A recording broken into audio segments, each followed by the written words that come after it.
اس سے یہ بھی پتہ چلتا ہے کہ علم کا نشر کرنا واجب ہوتا ہے، علم کو پھیلانا واجب ہے، علم کو چھپانا حرام ہے۔ اگر آپ کو کوئی بات پتہ ہے اس کو چھپا دیں تو یہ جرم ہے۔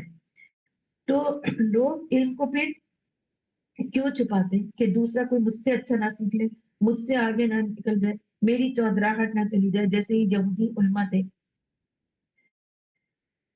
یا میری اجارہ داری ختم ہو جائے گی، مجھ سے بڑا کوئی عالم یا عالمہ ہو جائے گا، تو یہ جرم ہے بہت بڑا، کیونکہ وہ لوگوں کو اویئرنیس دینے سے ڈرتے ہیں، کیونکہ سب ان کی تعریفیں کرتے ہیں نا، یہ بہت اچھی عالمہ ہے، یہ بہت اچھی، یہ بہت اچھے عالم ہے، یہ سب اگر انہوں نے اپنا علم بانٹ دیا تو ان کی اپنی اجارہ داری ختم ہو جائے گی۔ پھر یہ ہوتا ہے کہ کچھ لوگ بڑے بخل سے کام لیتے ہیں، وہ صرف اپنی اجارہ داری بنا کے رکھتے ہیں لوگوں کو، اور پھر اپنے علم کو بھی بڑا محدود رکھتے ہیں اپنے تک اور اپنے بچوں تک، تاکہ وہی لیڈر بنے، وہی دوسروں میں مقبول ہوں۔ جیسے ہوتا ہے نا کہ جدہ نشین ہوتے ہیں بہت سے بزرگ، تو وہ لوگوں کو نا اپنا مرشد بنا کے رکھتے ہیں، بس ان کے مسئلوں کا حل بتا دیا ہے، مگر انہیں علم نہیں دیا۔ علم وہی جو ہے مخصوص ان کے کچھ کلام ہوتے ہیں، بس انہی کے اوپر وہ بات کرتے ہیں، اور پھر اپنی جو گدہ نشینی وہ اپنی اولاد میں ہی منتقل کر دیتی ہے، وہاں کوئی دوسرا نہیں آتا ان کی جگہ بزرگ بننے۔ تو اس طرح وہ اپنے جو علم ہے اس کو فوکس کر کے رکھتے ہیں کہ یہ علم جو ہے ہمارے خاندان تک رہے، ہماری گدی تک رہے، کسی میں منتقل نہ ہو جائے۔ اسی طرح سے اگر کوئی بیان کرتا ہے تو صرف اس وقت جب تک کہ کوئی مال نہ ملے، اس وقت تک جو ہے نا، یعنی اس کو یہ آس ہوتی کہ یہاں سے مجھے کچھ نہ کچھ ملے گا۔ یہ بھی علم کو جو ہے وہ یعنی ایک مخصوص کام کر کے وہ یہ جو ہوتا ہے نا کہ یشترون بھی ثمنا قلیلا، کہ وصول لیتے اس کے بدلے تھوڑی قیمت، تو وہ یہ آس بھی ہوتے کہ ان کو کوئی مال ملے گا، مال اور دنیا کی خاطر وہ تیار رہتے ہیں، اور اگر مال نہ ملے تو پھر وہ کام نہیں کرتے، یعنی دین کا کام۔ تو ہوتا ہے بہت سے لوگ ایسے ہوتے ہیں کہ پیسے دو گے تو سکھائیں گے اور نہیں دو گے تو نہیں سکھائیں گے، اس طرح سے سمانا یشترون کہ وہ خریدتے ہیں تھوڑی قیمت پر، اللہ کی کتاب کو وہ بیچ دیتے ہیں۔ جیسے میں نے ایک مولوی کو دیکھا تھا، وہ مختلف دکانوں پہ جاتے ہیں، قرآن کریم کی تلاوت کرتے ہیں، اس کے بدلے وہ یا تو پیسے دیتے ہیں یا پھر پرچون کی کوئی دکان ہے تو صابن دے دیا، پھلوں کی دکان ہے تو پھل دے دیے، اللہ تعالیٰ معاف کرے۔ پھر اسی طرح علم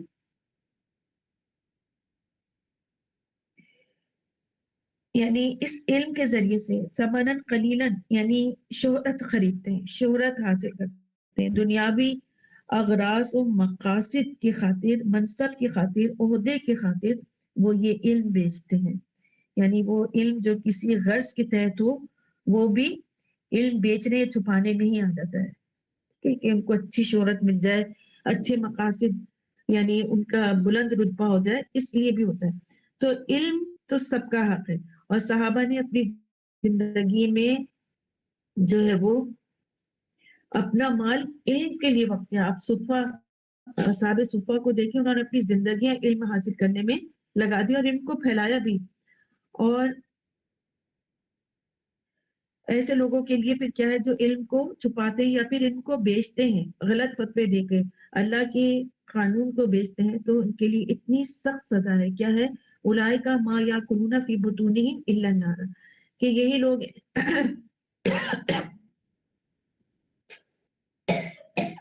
کہ جو اپنے پیٹوں میں آگ بھرے۔ اتنی سخت سزا کیوں ہے کہ اللہ تعالیٰ ان سے بات بھی نہیں کرے گا اور نہ ان کو پاک کرے گا، کیونکہ دنیاوی فائدوں کی خاطر وہ یہ سب کر رہے تھے، دنیا کے لیے کر رہے تھے، تو پھر ان کا آخرت میں کیا حصہ ہوگا؟ کچھ بھی نہیں۔ تو انہوں نے اپنے ساتھ ساتھ دوسروں کی آخرت بھی برباد کی، غلط علم دے کے، غلط فتوے لگا کے، اور لوگوں کو اپنا پیر مرشد بنا کے دنیا کے خاطر انہوں نے اپنے علم کو استعمال کیا، تو اللہ جو ہے وہ ان سے بات بھی نہیں کرے گا اور ان کو آگ میں پھینکے گا، یعنی آگ میں جب وہ جلیں گے تو پاک نہیں ہوں گے، پھر بھی وہ اسی میں جلتے رہیں گے، کیونکہ یہ دردناک عذاب ہے ان کے لیے۔ اور یہ عذاب کیوں ہے؟ اس لیے کہ انہوں نے ہدایت کے بدلے گمراہی خرید لی، ضلالت کے بدلے یعنی ضلالت اپنا لی اور حق کو انہوں نے چھپایا۔ تو یہاں پر کیا ہے، آگے دیکھتے ہیں، اولئک الذین اشتروا الضلالۃ بالہدی، کہ یہی لوگ ہیں جنہوں نے مول لی گمراہی ہدایت کے بدلے، یعنی دین حق بیچ کر انہوں نے کیا کیا کہ گمراہی کو خرید لیا ہدایت کے بدلے۔ اور ہدایت یا خدا کیا ہے، حق کا ظاہر کرنا، حق کو پھیلانا، اور ضلالت کیا ہے، ضلالت ہے یہ دیکھیں گمراہی، یہ کیا ہے، حق کا چھپانا، یہ ہے نا اولئک الذین اشتروا الضلالۃ کہ انہوں نے مول لی گمراہی، تو کیسی گمراہی، حق کا چھپانا، بالہدی ہدایت کے بدلے، تو ہدایت کیا ہے، حق کا ظاہر کرنا، حق کو پھیلانا۔ تو کیا کیا انہوں نے، حق کو پھیلانے کے بجائے حق کو چھوڑ کر گمراہی انہوں نے خرید دی، یعنی علم حاصل کر کے اس کو انہوں نے ضائع کر دیا، کیونکہ علم جو ہے وہ بھی صدقہ ہے، علم پھیلانا صدقہ ہے، الکلمۃ طیبۃ صدقہ، کہ اچھی بات کرنا، لوگوں کو اچھا علم دینا کیا ہے، صدقہ ہے، پاکیزہ بات صدقہ ہے۔ تو علم نہ پہنچائے تو ان کی سخت پوچھ ہوگی، علم رکھتے ہوئے بھی جو نہ پہنچائے۔ حضرت ابو ہریرہ فرماتے ہیں کہ اگر قرآن میں یہ دو آیتیں نہ ہوتی، یعنی ان الذین یکتمون، یہ بھی اور اچھے والی بھی جو ہم نے پڑھی تھی، تو میں احادیث نہ سناتا کہ علم کو نشر کرنا اتنا ضروری ہے۔ تو انہوں نے کیا کیا، عذاب لے لیا مغفرت کے بدلے، گمراہی خرید لی ہدایت کے بدلے، اور اس گمراہی کے نتیجے میں ان کے حصے میں کیا آیا، عذاب آیا بجائے مغفرت کے۔ فما اصبرہم علی النار، تو یہ دوزخ کی آگ سہنے کے لیے کتنے تیار ہیں، یعنی دوزخ کی آگ پر ان کو کتنا صبر ہے، کن کو، جو حق ہدایت چھپاتے ہیں، وہ مغفرت کے بدلے عذاب لے لیتے ہیں۔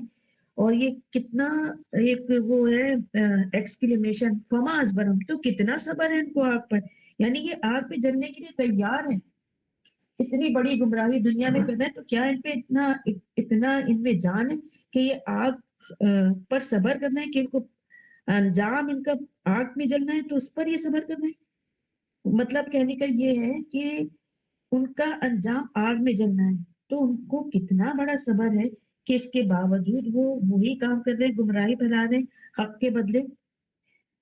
تو ان کو پتا ہے کہ انجام پھر بھی آگ ہے، تو یہ جلنا جو ہے نا، یہ ان کا بڑا صبر ہے، یہ اس کا مطلب ہے۔ تو علم کا چھپانا کیا ہے، عذاب خریدنا، اور یہ عذاب خریدنے پر کیسے صبر کیے ہیں، یہ جو ہے نا ما اصبرہم علی النار، کہ آگ پر صابر ہیں، اللہ پر۔ ذالک بأن اللہ نزل الکتاب، یہ اس لیے کہ اللہ نے نازل کی کتاب حق کے ساتھ، یعنی جو اللہ نے نازل کی قرآن کریم اور ان کی بھی جو بھی آسمانی کتابیں تھی وہ ساری حق ہے۔ وَإِنَّ الَّذِينَ اخْتَلَفُوا فِي الْكِتَابِ لَفِي شِقَاقٍ بَعِيدٍ، اور جن لوگوں نے ایسی کتاب کے بارے میں مخالفت کا رویہ اختیار کا، وہ ضد اور میں بہت دور نکل گئے ہیں، یعنی جو انہوں نے ضد پکڑ لی تھی اس کتاب کے ذریعے، قرآن کے ذریعے، کیونکہ محمد صلی اللہ علیہ وسلم پر نازل ہوا، تو ایسے لوگوں یعنی ایسے لوگوں کے لیے آگ ہے۔ اور یہ اس وجہ سے یہ آگ میں کیوں ہے کہ انہوں نے اللہ کی کتاب کو نہیں مانا، اور اس میں جو ہے وہ شک میں پڑے رہے۔ وآخر دعوانا ان الحمد للہ رب العالمین، سبحانک اللہم و بحمدک، نشہد ان لا الہ الا انت، نستغفرک و نتوب الیک۔ السلام علیکم و رحمۃ اللہ وبرکاتہ۔